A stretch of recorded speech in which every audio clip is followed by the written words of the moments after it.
So today we're going to talk about paradise.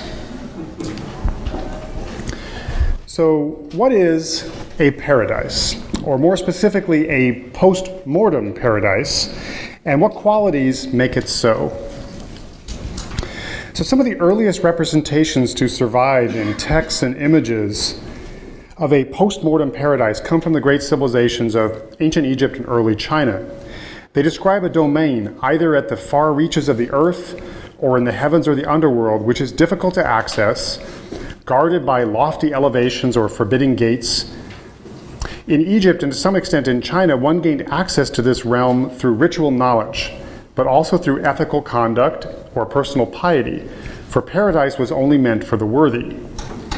Once in this paradisiacal land, one could revel in a blissful existence without end, free from dangers, evil, or corruptions of the immortal body or soul. The physical environment of paradise is said to be lush, filled with wondrously fertile animals and unbelievably tall plants that provided unlimited provisions for the deceased.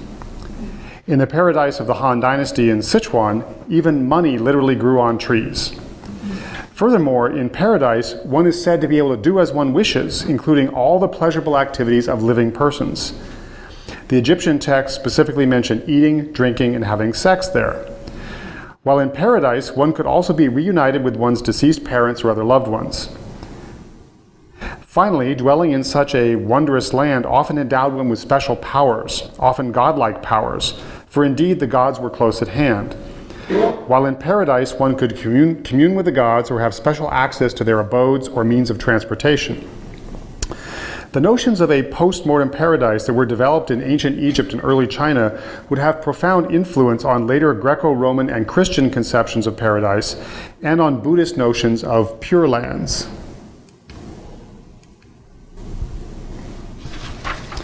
So before we begin to look at these paradisiacal realms in detail, we need to ask a further question.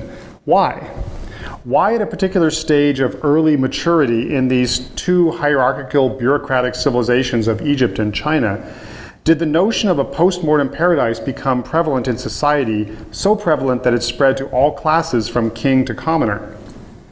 The earliest textual records and the archaeology of each culture indicate that the apex of society, the pharaoh in Egypt and the Wang, the king in China, expected an exalted afterlife.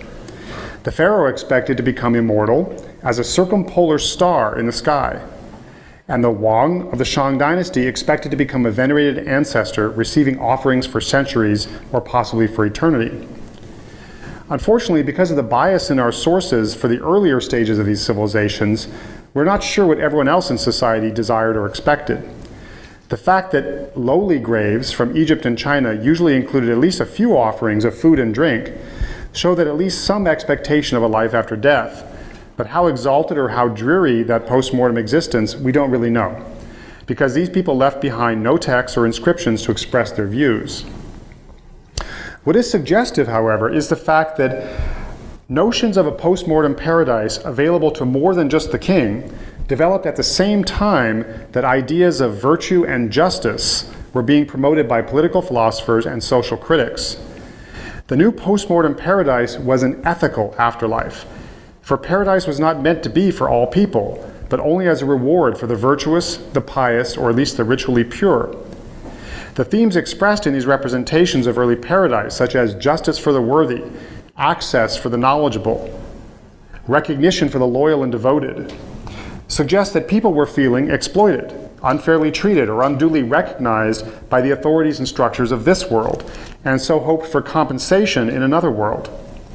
Now, a classical Marxist would argue that this vision was meant to be opium for the masses, as people were being promised by their oppressors with a comfortable life in the hereafter to rationalize the exploitative existence they endured in this life. But something more is going on here, for these visions seem to have been generated by a genuine sentiment felt by all levels of society. Was this yearning for a just reward of leisure and pleasure in the hereafter a response from weary masses to the escalating violence of warfare, the growing exploitation by the centralized bureaucratic state that ceased to view each individual as a worthwhile human being, and the breakdown of class structures of governance and justice? Or was it generated by exactly the opposite phenomenon, the growing acknowledgement by the individual of his own worth and the value of life brought about by greater prosperity and leisure. In other words, did people fashion the notion of a paradise because they loved life and did not want it to end, or because their lives were pure misery and they hoped for something better? So I gave you a lot of terms on your sheet, and these will be up here, and I included the hieroglyphs and the Chinese characters for those. So the notion of the soul in ancient Egypt and the abodes of the dead is a very complex topic, but basically the Egyptians viewed the human being as being made up of constituent parts. The material body, with its most important organ, the heart, and two non-material spirit forms called the Ka and the Ba. A person's name and their shadow were also two important parts of their being.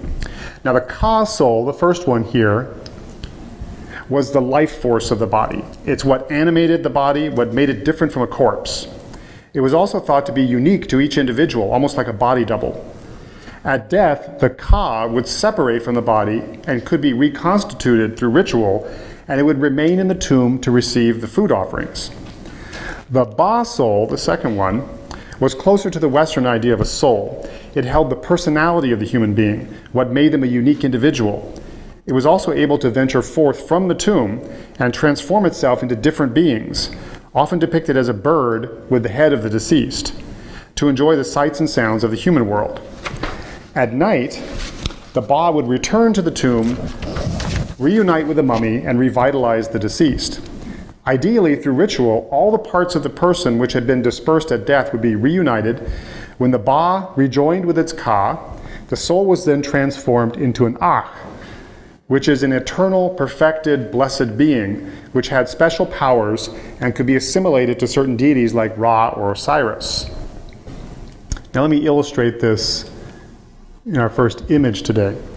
So this is a piece from the Book of the Dead of Nebked, the person, which is housed in the Louvre.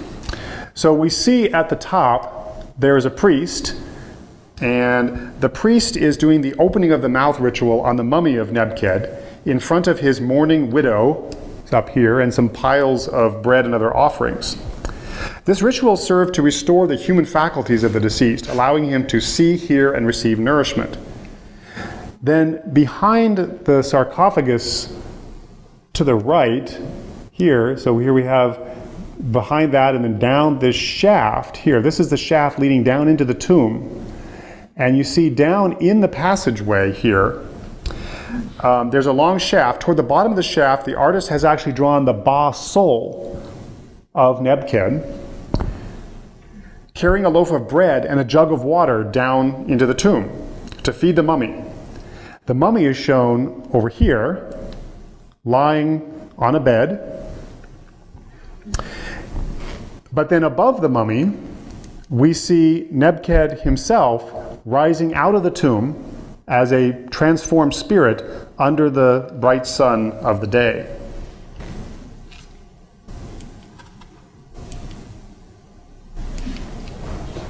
So the Egyptian cosmos consisted of the land of the living, the black land of Egypt, Kemet, and the sky above this, which was viewed as an open expanse of water supported by columns.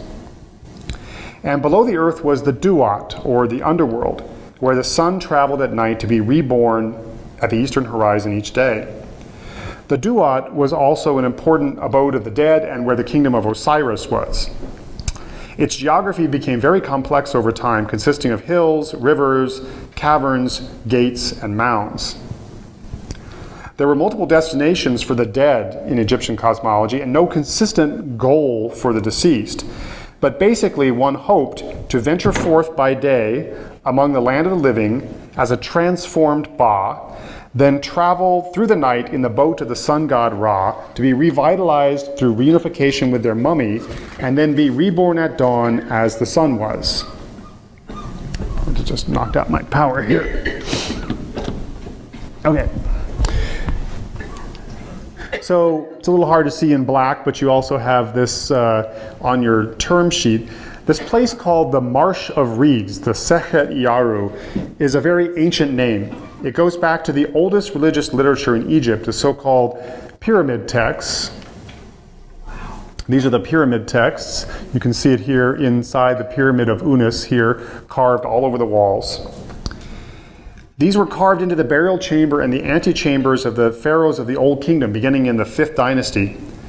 These series of spells, some of which were to be spoken first person by the deceased, were designed to help the deceased king become an Akh, this perfected spirit, and depart from his tomb and ascend his pyramid into the sky to eventually become an imperishable star in the heavens.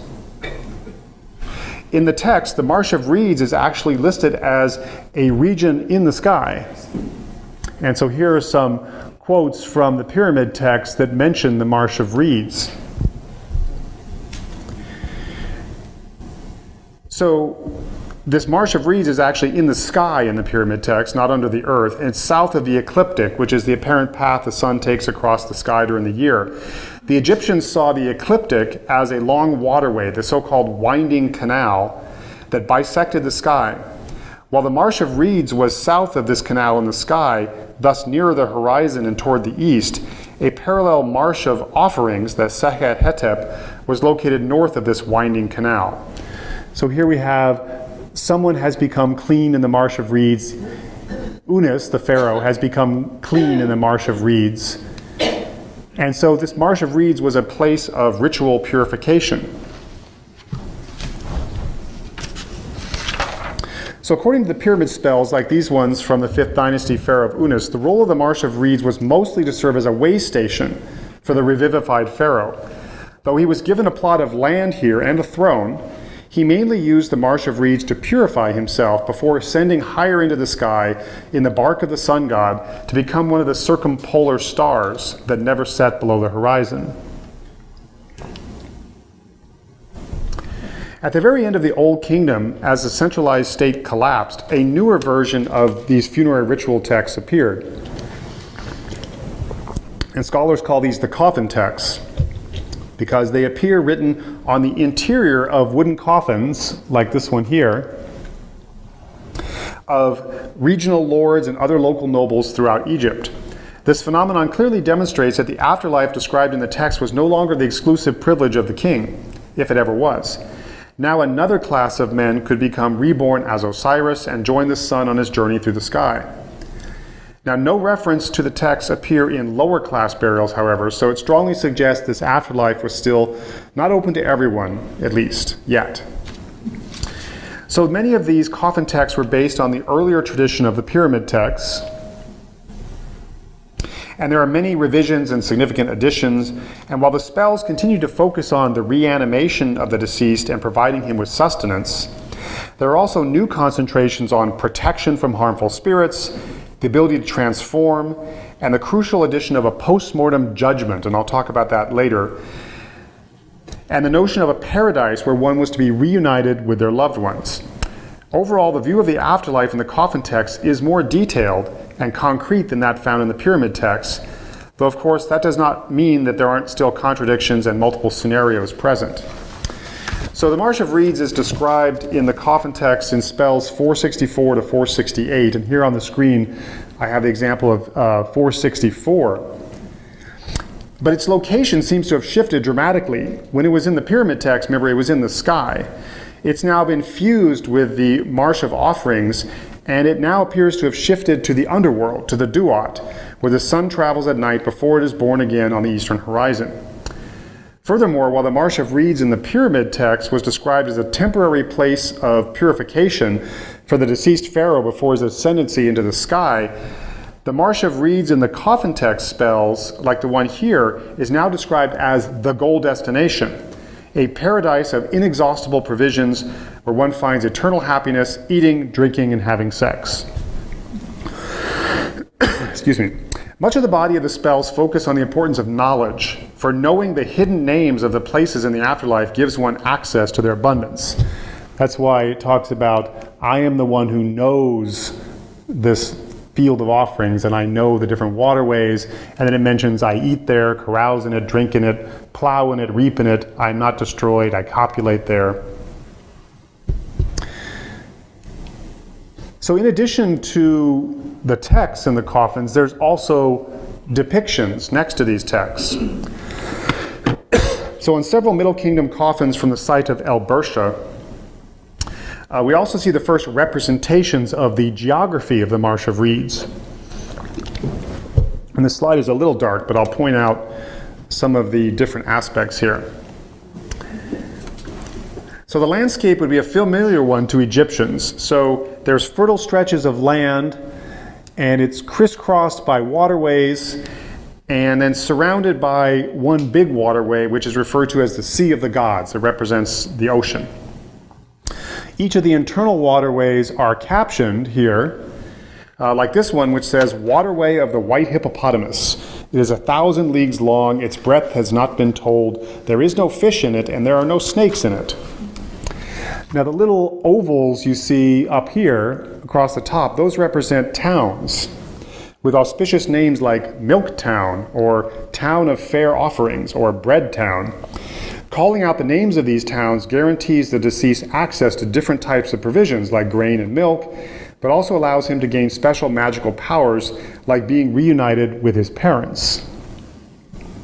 It's also a little hard to see, we'll see it better on some other slides, that there's actually boats and other things here that you can use to traverse these waterways.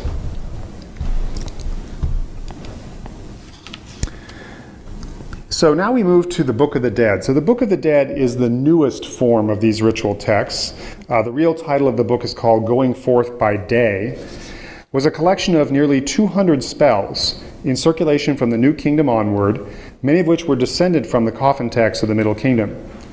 Like those texts, they were designed to provision the deceased and equip him for a successful afterlife, arming him with knowledge and magic to use in the hereafter. These were used by pharaohs, nobles, and commoners alike. A number of spells were selected from the larger corpus and were most commonly written on papyrus to be included in the coffin within a little statue of Osiris. But they could also be found on tomb walls and on other objects. Illustrated vignettes like this one here became much more common with the Book of the Dead and could even stand alone without the text of the spell itself. One of the most famous spells in the collection was this one, number 125, which represented the final judgment of the deceased, where his heart was weighed on this scale here, in this scene, against the ostrich feather of Ma'at, or truth and justice, in the presence of Osiris. If the person proved worthy and his heart was not weighed down by his evil deeds, the deceased could venture forth into the blessed afterlife. If unworthy, his soul was consumed by this guy here. This is the devourer. This was the true beginning of an ethical afterlife, where the worthy could venture into paradise and the evil were damned.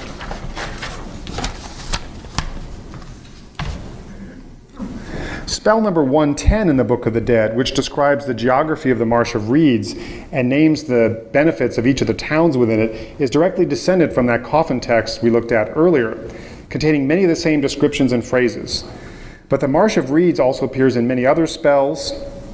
Here you see the familiar things: I eat in it, I winnow in it, I reap, I plow, I have sex in it, I rest in it. The description of the Marsh of Reeds.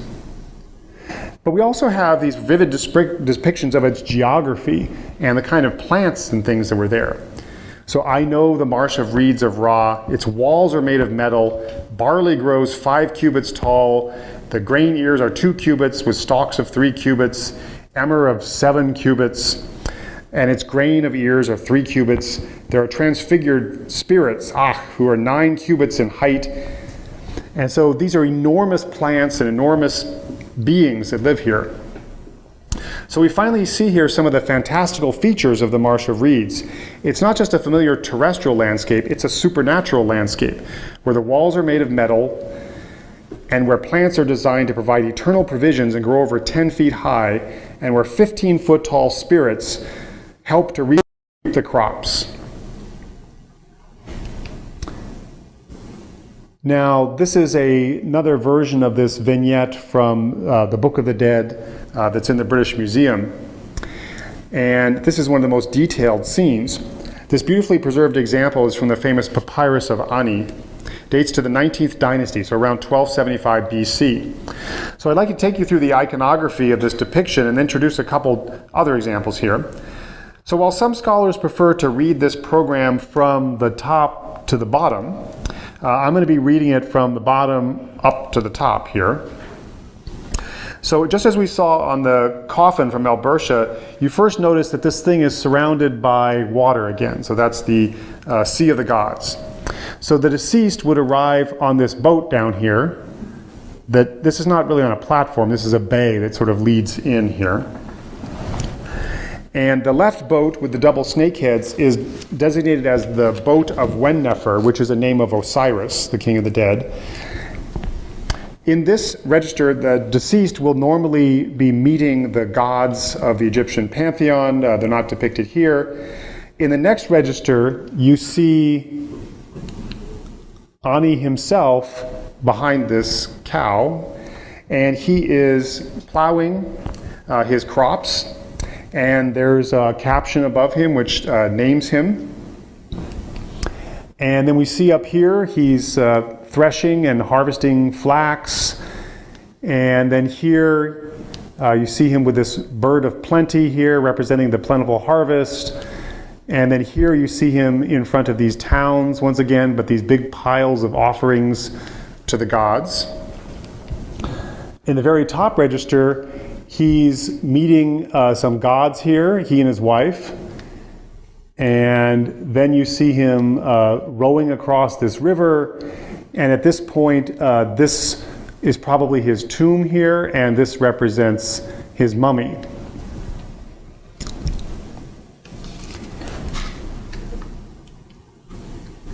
So this one here dates from around the same time, but it's not on a papyrus scroll. This one is on a wall of a tomb. So it's gloriously painted on the 7-foot-tall eastern wall of the Tomb of Senegen at Thebes. The man this man helped construct the tombs in the Valley of the Kings. He was one of the workers. So at the bottom right, it's very small here, but you see that little familiar boat with the two heads on each end. And the lower registers here are filled with these beautiful depictions of trees, date trees, and bushes all growing along the rivers here. Above this, we see then the agricultural scenes. So there's one of the trees, the date trees. So here we see the agricultural scene again. Here's this very beautifully painted version of him threshing the crops with his wife. And here we see the two of them up here again at the top, worshiping the different gods. This one has a little variation though. This is their son, and their son is taking the boat across the river, one of their little sons. And this is one of their older sons. This is Hansu, their oldest son, and he's actually performing the opening of the mouth ritual on his own father. So he is performing the funeral for his father, and it says, "Here I open your mouth," for his father here. So slightly different than we saw on the other one from the Book of the Dead. So there's the little son. And here is a close-up of the opening of the mouth. So some scholars have questioned the appropriateness of calling the Egyptian Marsh of Reeds here, which we see depicted on this scene, as an actual paradise.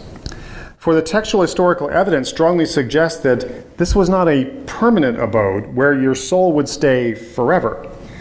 From the Middle Kingdom onwards, the Marsh of Reeds was associated with providing food for the deceased, provisioning the deceased. So many other spells say that the dead would journey every night and go forth by day on the earth and journey every night through the sky and go through the underworld, so to be reunited with his mummy. And this was just one stop along the way. So it appears to have been a stop along the journey, probably near the eastern edge, right before the sun was reborn on the horizon. But this is also a type of foreverness. So in Egyptian, there's two notions I have down on your term sheet, two types of eternity or foreverness. There's nehek, which is eternal return, an eternal cycle, a time of eternal return, always returning to the same thing. And the other concept was jet, which means eternal perfected eternity, something that is finished, complete, and lasts forever like that. So the Marsh of the Reeds was an eternal paradise in the sense of a cyclical place. You went back here every day to harvest your crops and to give thanks and to get eternal provisions, but every day you would journey with the sun god still.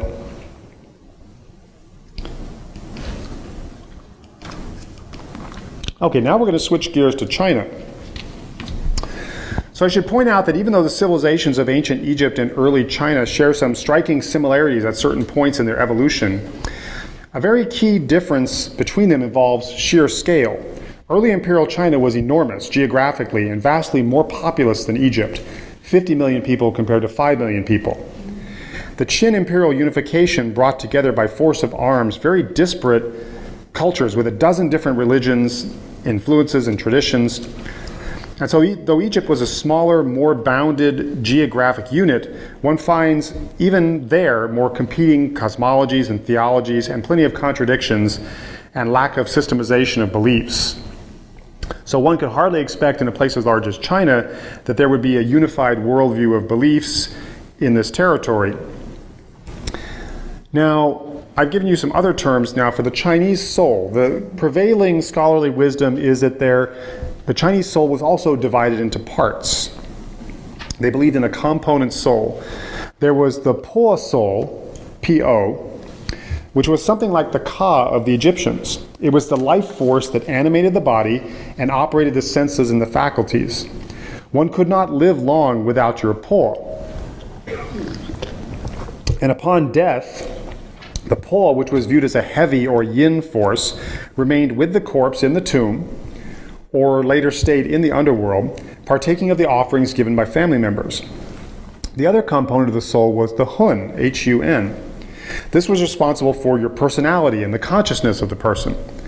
Since it was associated with the Yang force, it was viewed as lighter than the Po, and thus upon death it could ascend out of the tomb and travel up to the heavens or some other post-mortem destination. But neither of these souls in the Chinese case was viewed as eternal. For the Po would dissolve when the corpse itself was destroyed or finally decayed, and the Hun soul would eventually dissipate into the primordial Qi in the heavens. Now, as for the abodes of the dead, the oracle bones of the Shang dynasty only mentioned that the king would go up, presumably to the sky to commune with his ancestors. Later Zhou dynasty texts, and I give you the names of these and dates of these different dynasties on the back side, beginning around the 8th century BC, referred to a place they called the Yellow Springs, or the Huangquan, which was the abode of the dead. It seems to have been a dreary place, much like the Greek Hades or the Jewish Sheol, and is certainly not described in any detail.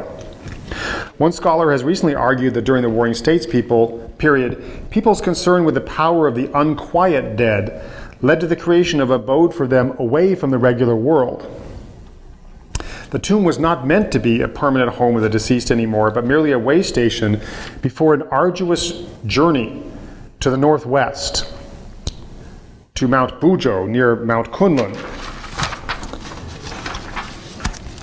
Now, I tried to pick an image here where I could describe some of this as we saw for Egypt on that first papyrus. This is a sealing stone from the Wu family shrines, which was a funerary, a family cemetery that I studied about 15 years ago. And this illustration gives roughly comparable to that view of the afterlife. So at the lower right here, we see a tomb mound, or 3 tomb mounds here. And inside, we see beings here. So this is probably a shrine here, and here's the tomb mound. And so the deceased are shown at several different stages. First, as a regular person here, this is probably the Po soul, and this is probably the Hun soul, because see the wings?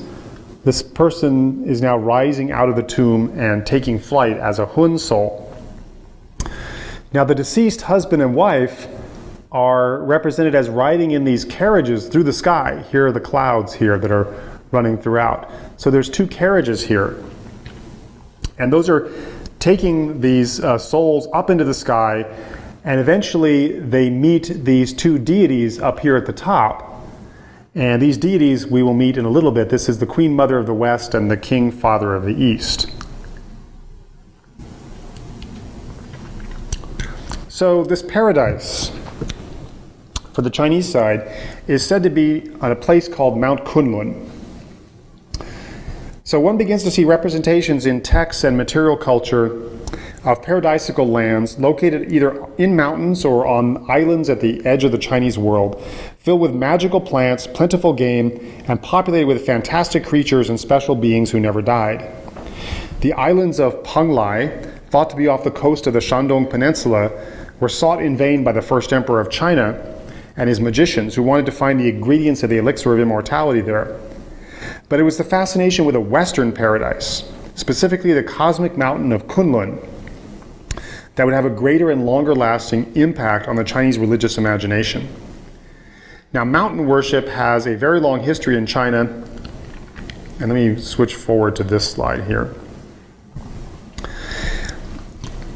In the most prevalent cosmology in early China, sacred mountains were thought to serve as intermediaries between heaven and earth. The sky was viewed as a dome over a flat and square earth, and it was held up by these mountains like pillars.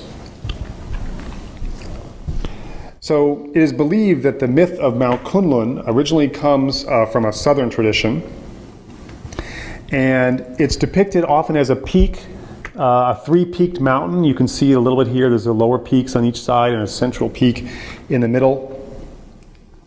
And it's said to have many walls and gates that you have to pass through to get there. And one of the gates there is called the Changhu Gate, which is the gate to get into heaven itself.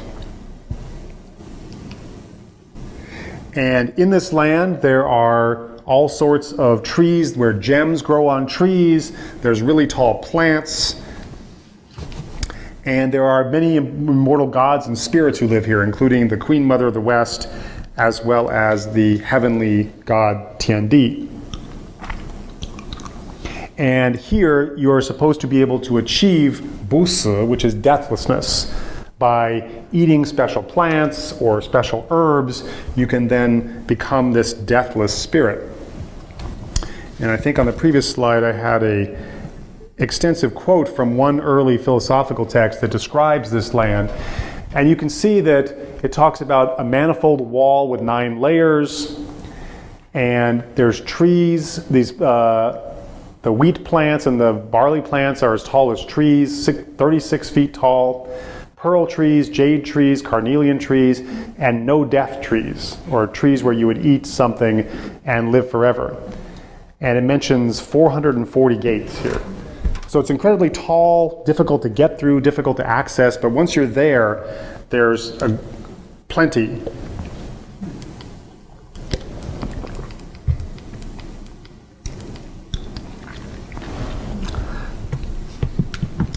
So from this and other late Warring States and Han texts, it appears that this was a cosmic mountain, not part of the real accessible geography of China, and it served like an axis mundi, a world axis that connected heaven and earth and allowed intermingling between men and gods. It was also thought to be the source of all the major rivers in the world, be incredibly high and have these big grain plants, and have these walls and gates that blocked access. Now, some of these lamps that are found in Han Dynasty tombs here are sometimes thought to represent Mount Kunlun. And we can see that there are people sort of journeying up this particular lamp. And we also see very tall figures and animals, all these things running around in this paradise, including a dragon, a tiger, a lion, and an elephant. That's an elephant, probably. Okay, then we get to the deity that lives on Mount Kunlun. So the Queen Mother of the West, Shi Wangmu, was originally separate from the myths concerning the mountain range of the immortals of Mount Kunlun. Later, the two legends merged together, and Kunlun became her immortal home. Though some scholars claim that her worship goes back to the Shang dynasty, this is probably not a proper reading of that text. The first real references to her appear in Warring States texts from the 4th and 3rd centuries BC. The texts are quite disparate. They don't provide a sort of uniform description. In the Zhuangzi text, she appears as someone who has obtained the Tao and to be immortal. And quote, nobody knows her beginning and nobody knows her end. The text said she lived in a place called Shaoguang. In one of the early chapters of the Shanhai Jing, the classic of the mountain and seas, dates to around the 3rd century BC, she appears in a terrifying aspect as a hybrid half-human, half-leopard, residing on a mountain in the far west and commanding cosmic forces. Now, the sudden appearance of this divine and immortal female in texts of the late Warring States period and her association with the far west led an earlier generation of scholars to identify her with the Queen of Sheba, Hera, Juno, and even Artemis. These studies were not very deep and they were eventually discredited, but there remains the possibility that this Queen Mother of the West was a concept and an iconography that was imported from the far west.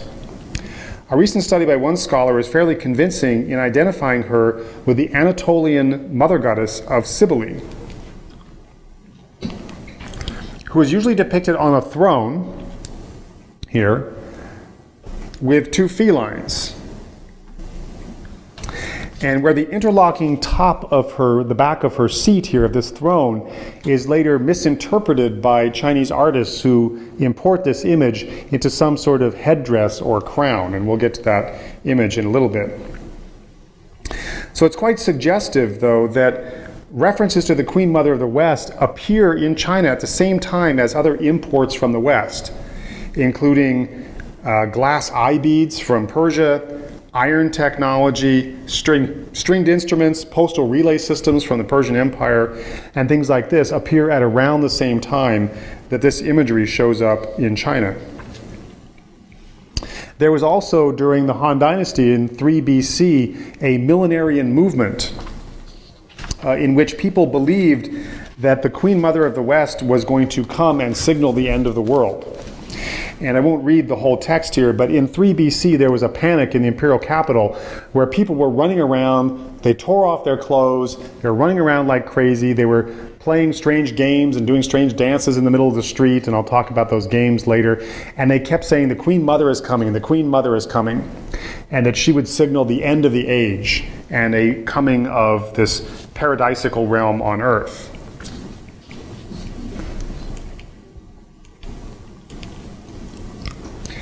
So, beginning in the 1st century BC, images of the Queen Mother of the West become very common in tombs and tomb shrines and other elements of Han mortuary culture. And although there is no definitive contemporary text that describes her realm or her court, one can piece together a fairly consistent picture of the Queen's court from the iconography on stone carvings, clay bricks, and mural paintings. So let me take you through some of these elements here. And let me see. So we have her headdress, and let me bring up one of these depictions here that has a good example of her headdress. So here you see, on one of the earliest mural depictions, this curious headdress here with the 2 spools at both ends here.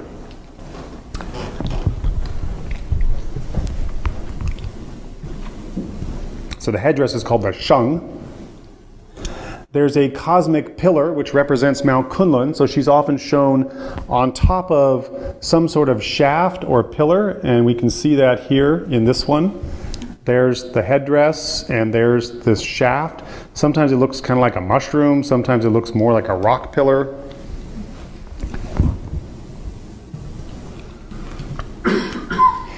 She sits on a throne made of a dragon and a tiger. So the dragon is the directional animal of the east in China. The tiger is the directional animal of the west.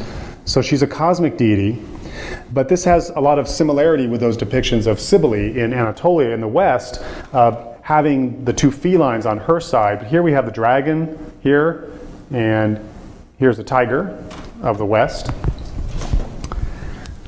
And to save a little time, I'll describe these other guys here. So there's also often a dancing toad. And this toad is dancing here for the queen. And there's a fox with 9 tails here, the fox of 9 tails. And there's a crow with 3 feet. This crow represents the sun, And the frog represents the moon, because the frog is said to have a moon in it. The moon has a frog in it, the sun has a crow in it, and there's also a rabbit who lives in the moon and also lives with the queen, and the rabbit has the elixir of immortality here, this fungus, special fungus that could be ground into a medicine. These two people probably represent the deceased husband and wife in the tomb. This is from a tomb brick. And so they are seeing the queen and begging for this elixir of immortality, which will then make their souls immortal.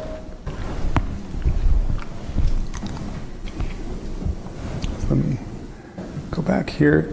You can see a couple more here. Go back to this one here. So here you can see the dragon and the tiger, dancing frog, fox with 9 tails, crow with 3 feet, the couple here. So you see the sort of iconography, and there's her special crown on the top.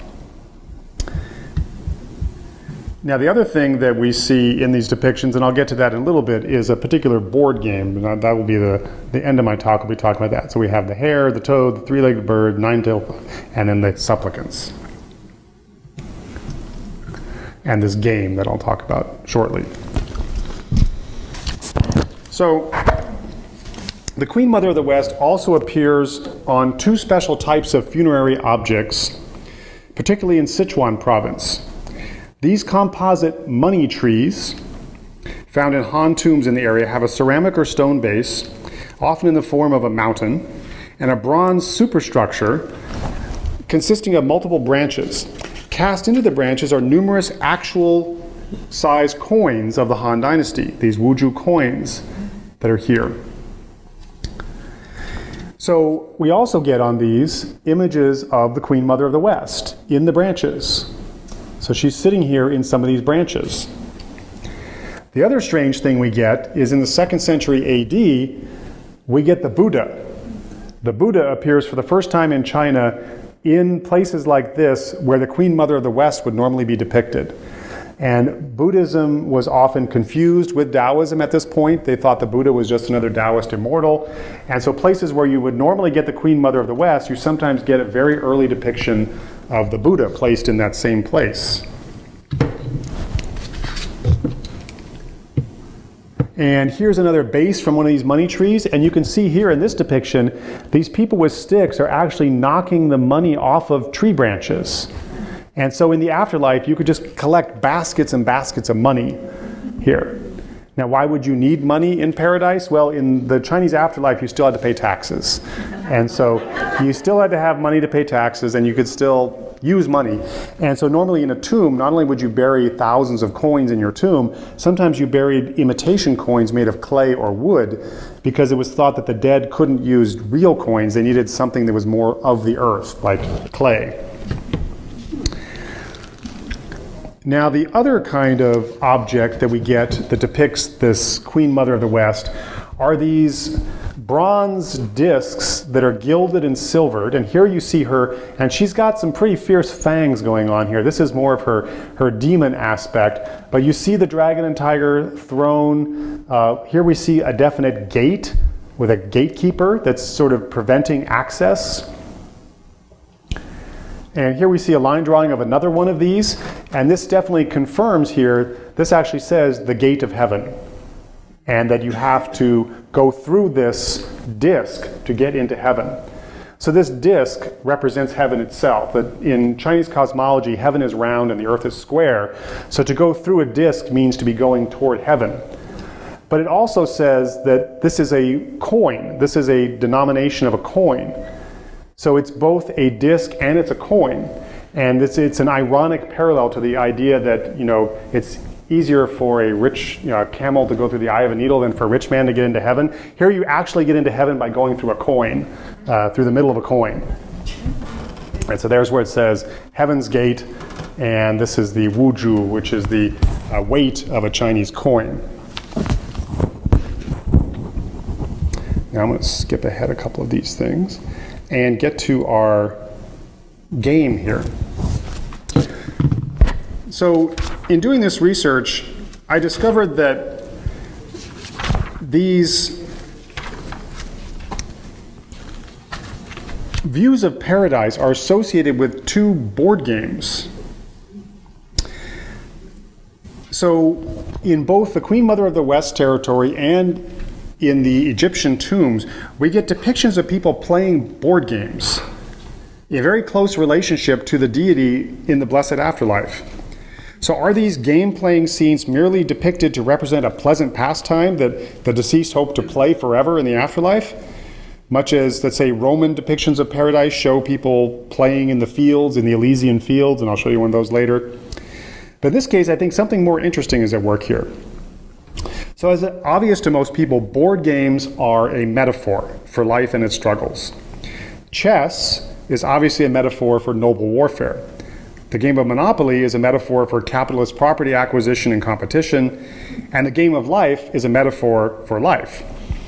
But the two board games depicted on the tomb and offering shrines that I've shown you, Senet and Liubo, could best be called the game of afterlife rather than the game of life. So let's start with the Chinese game, Liubo, or 6 tallies. So here is one that was found in a tomb, and here is the box that has all the playing pieces, and here's the game board, and here's the dice that you throw. It's a beautiful lacquered wooden box from 168 BC. And so these are found in tombs. This is a very deluxe version. This is a simpler version that's found in a slightly lower class tomb of a local scribe. And you can see the basic equipment of this game consisted of a square board marked with 12 different crooked paths and a square at the middle, and sometimes a circle at the 4 corners here around that square. Each player controlled 6 gaming pieces, and you can see those at the 2 sides here. Usually there were 1 set black and 1 set white. In some sets, 1 piece was larger than the other 5, and it was called the owl. And the smaller pieces were usually called the san, or the scattered ones. So a player would toss these sticks here, these throw sticks. That's why the game is called 6 sticks. And they're 2-sided. They're a slightly different color on each side. And this determines your roll. And you could also use a dice if you didn't have the throwing sticks. And players usually, we have some funerary models depicting people playing the game. So you sat across from each other, and here you throw out the sticks, and then you move your pieces across the board. Now, the problem is, we don't know the rules. So just as with the Egyptian game of Senet, which I'll show you, the rules of Liubo are lost. But recent finds of excavated manuscripts concerning the game allow us to reconstruct at least the goal of the game, and the names of the different positions on the board, and even one skilled move in the game is described. These recently excavated texts help us to understand the cryptic quotations in the received textual tradition that mention that there were 9 different positions on the board, names that often refer to the different parts of the crooked path. And so here we have from one text that describes the different paths and what these are called. Your goal is to get to the middle. So what does this middle represent? Well, it's clear from the progression of these names that your goal was to move toward the center of the board from the edges. And you got a reward of points. And scholars have recognized for years that the markings represent a cosmogram, probably derived from a similar design seen on things like this sundial. And you can sort of see the different marks on this sundial. So the 4 V's at the corner here are thought to represent the tie-down points where the dome of the vault of heaven was connected to the 4 corners of the square earth. And the 4 T's here represent tie-downs for the perpendicular ropes that secured the square earth. So the main destination in the square in the middle represents the central mountain of the world, the axis mundi of Mount Kunlun, where the Queen Mother of the West resides. But this game was also a competition between 2 players and could be played for money, even though that was illegal. And so this recent text we have describes one particular move in the game. It describes taking this piece and moving to there, and then eventually capturing this piece and taking this spot. And the way it describes it as eating, one player eats the other piece. So one piece eats the other piece and then wins. So it's a method of sort of devouring the other piece. Now, this game was also used for divination. Here's a particular board that was discovered in a tomb about 15 years ago, and it depicts one of these Liubo boards, but all along it are different dates of the calendar and different events in your life, like getting married, going on a trip, and you basically would throw the dice and it would tell you whether that day was a lucky day or an unlucky day to do those things. So here, divining about taking a wife, at the position Fang, the center, represents marriage on this day or this day, then one's family will be sustained and children will be produced. So if you land in the middle space, that's very lucky, you'll have a good marriage and lots of children. If you land on one of these other space, it says, your wife will be unattractive and you'll want to get divorced. So it's very practical advice. So we also see these designs on mirrors. Here, you see the same patterns, the T, the L's, and the V's on these mirrors. So these are cosmograms. They represent the cosmos in miniature, with the center representing Mount Kunlun, where the Queen Mother of the West lived in this paradise. So we can actually see in tombs people playing these games right in front of the Queen Mother of the West. So here's the Queen Mother of the West. You recognize some of the animals around her. And here's two people playing Liubo right in the middle. You can even see the markings on some of the boards. And here's another depiction of the Queen Mother. She's on her pillar, dragon and tiger, strange animals, and two people playing Liubo off to the side. So it's not a coincidence that people are playing board games right in front of the goddess of immortality. There's something about this game that represents getting there. So by winning this game and getting to the middle of the board, you are actually getting to the realm of the Queen Mother of the West. And here we see some other depictions of the Queen Mother. She's here, these guys are playing Liubo, and they even tilt up the board so you can see the position of the pieces here in this example.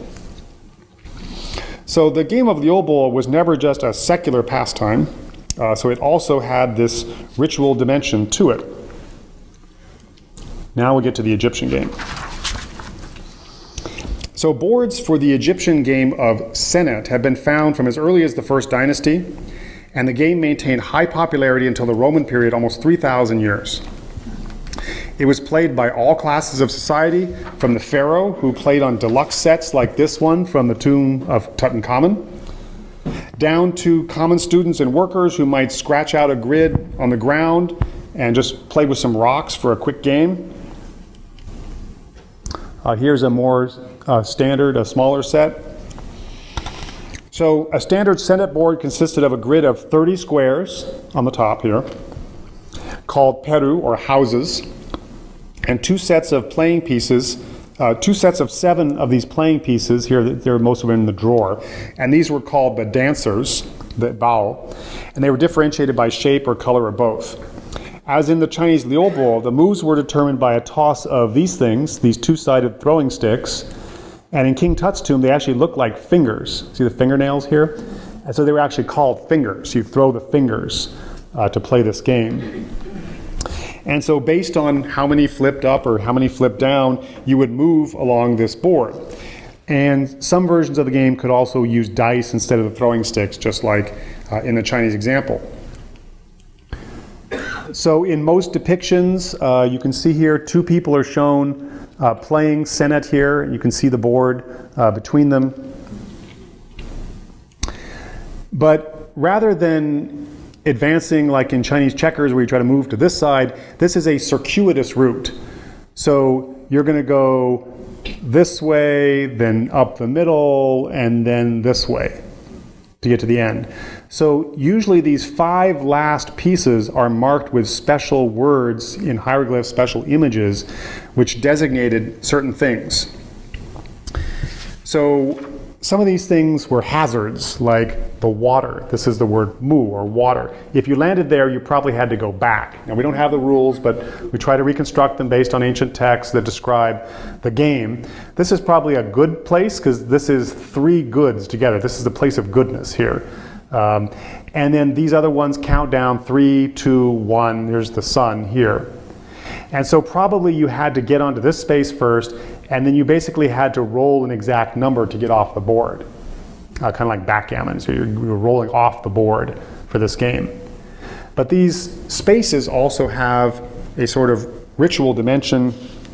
There are gods depicted here and gods mentioned in these spaces. So it would be unwise to say that this game was ever just a secular entertainment. By the middle of the 18th dynasty, the allegorical nature of the game began to be strongly emphasized. The passage across the squares and the contest to reach the end goal became a metaphor for the passage through the underworld, strongly paralleling the so-called underworld books like the Book of the Gates and the Book of Caverns. And here are some depictions of those final 5 pieces on different boards. So sometimes we have just numbers, sometimes we have numbers and figures or birds, sometimes we have specific gods that could be depicted. It's kind of hard to see, but here Horus, the hawk, is the last piece instead of the sun itself, the sun god in the last piece. So we actually have a text that describes this game, which actually talks about what this game represents as an allegory. And this is called often the Great Game Text. And it describes this struggle through the underworld and how you're trying to overcome these different demons and you don't want to be thrown in the water, meaning the water space. So the game itself represents an allegory for the journey of the deceased through the afterlife and trying to attain paradise. Now what's interesting is we see in the Book of the Dead, especially in Spell 17, depictions of people playing Senet. So here is Ani and his wife, and they're playing the game. The thing is, there's nobody on the other side. There's an invisible opponent. And the question is, who is the opponent? But here we have depictions of him and his wife as those Ba souls, human head, bird body, on top of their own tomb. So it could be that they're playing their own soul, or they could be playing Osiris. And it's almost like the judgment of the dead. So if you win the game, you get the afterlife, just like the weighing of the heart in the judgment of the dead. And here, the proof of that comes from tombs like this one, tomb number 1 at Thebes, the tomb of Senegen. Here's Senegen and his wife, Nefertiti, and they're also playing the game. And they even drop the dice on the ground here, but you can see the players here, and he's winning. You can tell by the position that he's about to win the game. And if you look in the tomb, this is on the inside painting of the door. So imagine a doorway. Their depiction is here on the doorway. Right across from that on the other side of the tomb is Osiris, judging the dead. So they're probably playing against Osiris for passage into the afterlife. So winning this game is very high stakes. Okay, let me wrap up here since we're hitting an hour. So these early conceptions of paradise that I discussed here, the Marsh of the Reeds in Egypt and the paradise of the Queen Mother of the West on Mount Kunlun, were genuine expressions of a desire of regular people for salvation and immortality. They were to have a lasting legacy in the Mediterranean and in East Asia. So we've already seen how the people of the Han, when introduced from a deity from the West, meaning the Buddha, conflated and exchanged his image with those of the Queen Mother of the West on objects such as those money trees. Now, with the introduction of Mahayana Buddhism into China in successive centuries, one of the most popular forms of Buddhism was Jingtu, or Pure Land Buddhism, of the Amitabha Buddha. And this is a depiction of the Western paradise of the Amitabha Buddha from one of the caves at Dunhuang. So for those who were virtuous and pious in this life and spoke the name of the Buddha frequently, you could be transported to this place, the Pure Land of the Buddha, where you'd be reborn in this pool here in the bud of a lotus flower. And when you're reborn in this lotus bud, you hear the words of the Buddha and instantly you achieve enlightenment. So it's quite clear that the earlier Chinese conceptions of a Western paradise were greatly enhanced the acceptance and the development of this tradition of a Western paradise of the Amitabha Buddha in Buddhism. Now, Greek culture, since the Bronze Age, was indebted to the very venerable civilization of Egypt for a number of cultural borrowings, one of which was this paradisiacal afterlife for the heroic and worthy called the Elysian Fields. The Elysian Fields here, which was modeled on the Marsh of Reeds of the Egyptians. It first appears in Book 4 of the Odyssey, when Menelaus is told by a seer in Egypt named Proteus that he is destined for a special afterlife in this Elysian Fields. Phonetic reconstruction shows that the word Elysian in Greek was actually borrowed directly from the Egyptian word for the Marsh of Reeds. It's later merged with the idea seen in the work of Hesiod of the Isle of the Blessed, and the two become even more popular in the Roman world, described by Virgil and Plutarch, and appear in several tomb murals, including both Christian and pagan tombs. And do I have a picture of one of the... Oh, here we go. Yeah, so here we can see, this is Hermes entering into the Elysian Fields, and notice the plants. Really super tall plants, and in other ones people are playing games and doing fun things, but this idea of these super tall plants definitely is coming from the Egyptian tradition as well. So I want to end this talk on a slightly cynical note, though. So while the Marsh of Reeds in Egypt and the paradise of the Queen Mother of the West on Kunlun in early China both demonstrate a similar desire for personal salvation by all classes of people and a sense of an ethical afterlife only for the virtuous and the pious, one must realize that in popular religion, pragmatism and secular impulses are always present. So while ideally one should be virtuous and pious to enter the Marsh of Reeds, one could also use spells, talismans, and charms to guarantee a positive result of the weighing of the heart in the final judgment. You could say a certain spell that would make your heart lighter. The vignette of spell number 125 invariably shows a positive outcome to the weighing of the heart. None of the depictions ever show a negative outcome. So the spell itself is a talisman, which is designed to bring about the end result. Also, by lavishing the Queen Mother of the West with sacrifice and praise and using talismans like the money trees, and maybe even by success in playing the Liubo board game, one could impress the Queen Mother of the West as a supplicant in her realm and obtain the elixir of immortality despite your own personal failings. One need only think of later Christian deathbed confessions and last rites of Crusader kings, sword-wielding samurai of medieval Japan speaking the name of the Buddha on their deathbed to gain interest into paradise, to realize that one can always game the system, figuratively and literally, with board games, leading to the inevitability that the lay believer or even the impious, the insincere, or the wicked could also enter paradise. Thank you.